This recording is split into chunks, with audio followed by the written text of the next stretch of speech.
For the repair of the Alfa Laval EPC 50 I/O board, the following procedures were necessary: replacement of various electronic components and general cleanup of the unit. For testing, we add a spare OP board to the unit and a 24-volt DC power supply.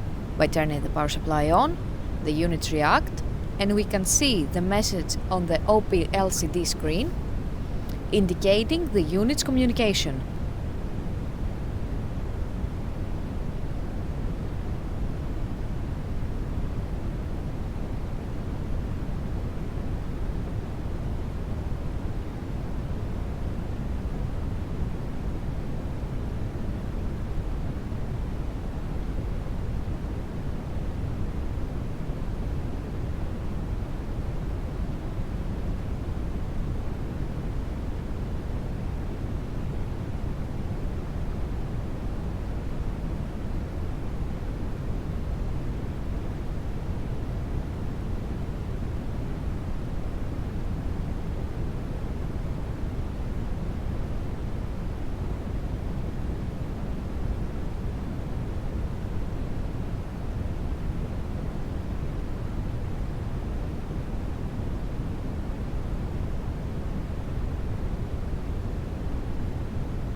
No further testing is possible due to lack of additional units.